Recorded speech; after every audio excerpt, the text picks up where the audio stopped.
As long as I'm President of the United States, Iran will never be allowed to have a nuclear weapon.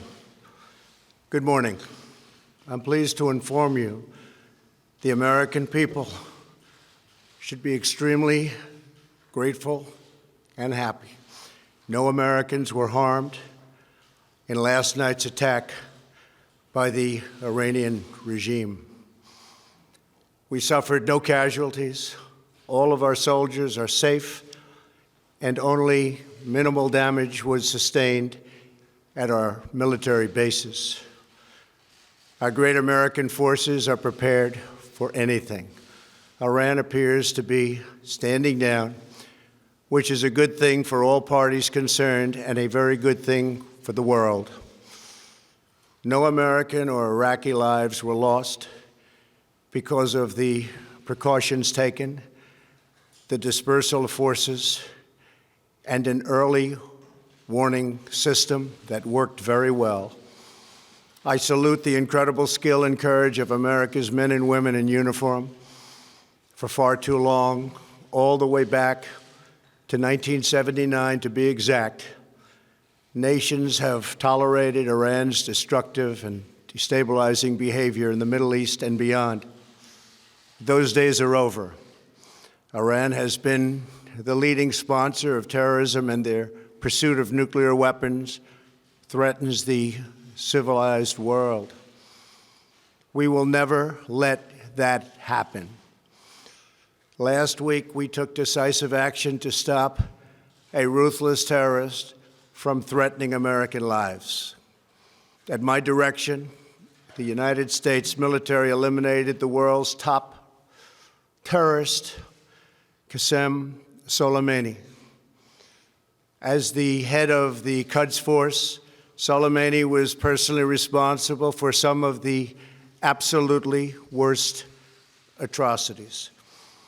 He trained terrorist armies, including Hezbollah, launching terrorist strikes against civilian targets.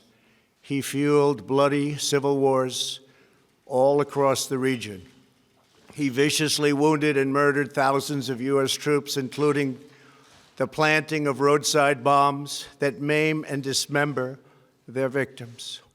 Soleimani directed the recent attacks on U.S. personnel in Iraq that badly wounded 4 service members and killed 1 American, and he orchestrated the violent assault on the U.S. Embassy in Baghdad.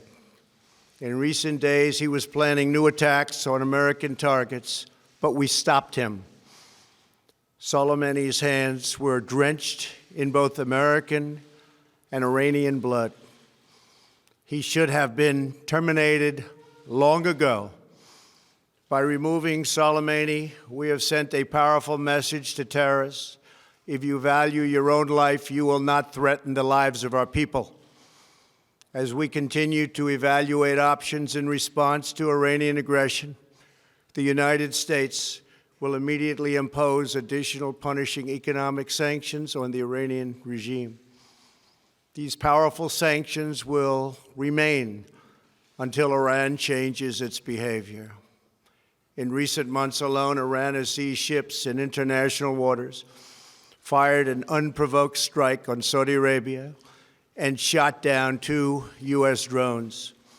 Iran's hostilities substantially increased after the foolish Iran nuclear deal was signed in 2013, and they were given $150 billion, not to mention $1.8 billion in cash. Instead of saying thank you to the United States, they chanted death to America. In fact, they chanted death to America the day the agreement was signed.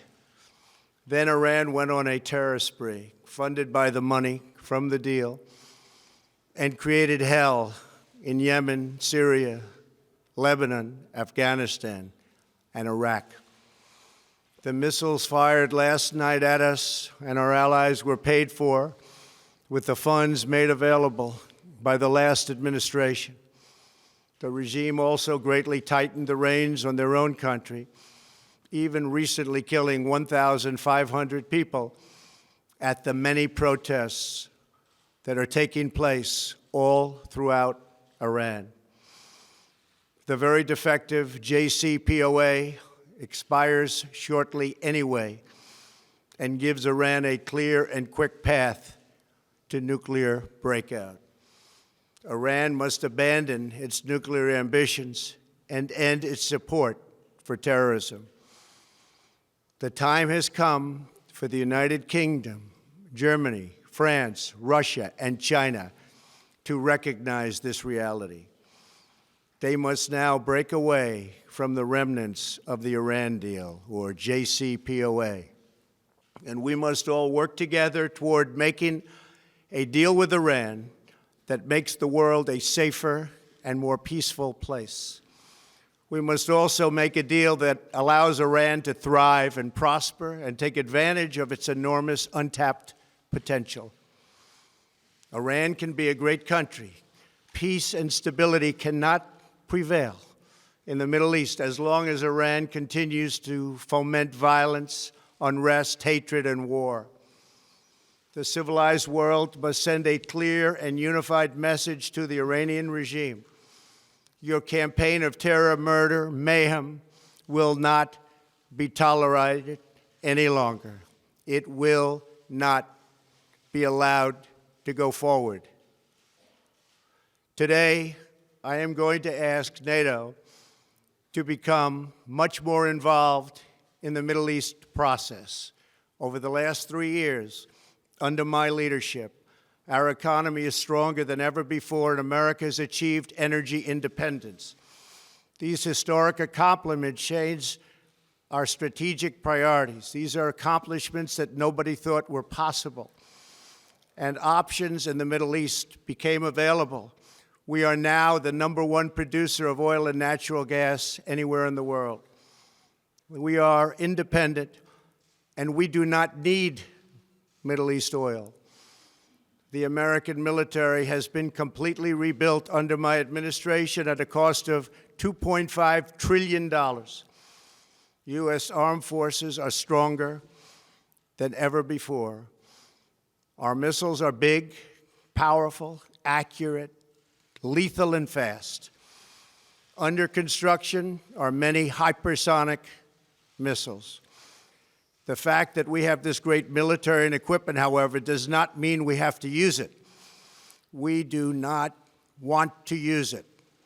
American strength, both military and economic, is the best deterrent. 3 months ago, after destroying 100% of ISIS and its territorial caliphate, we killed the savage leader of ISIS, al-Baghdadi, who was responsible for so much death, including the mass beheadings of Christians, Muslims, and all who stood in his way. He was a monster. Al-Baghdadi was trying again to rebuild the ISIS caliphate and failed. Tens of thousands of ISIS fighters have been killed or captured during my administration. ISIS is a natural enemy of Iran. The destruction of ISIS is good for Iran, and we should work together on this and other shared priorities. Finally, to the people and leaders of Iran, we want you to have a future, and a great future, one that you deserve, one of prosperity at home and harmony with the nations of the world. The United States is ready to embrace peace with all who seek it. I want to thank you, and God bless America. Thank you very much. Thank you. Thank you.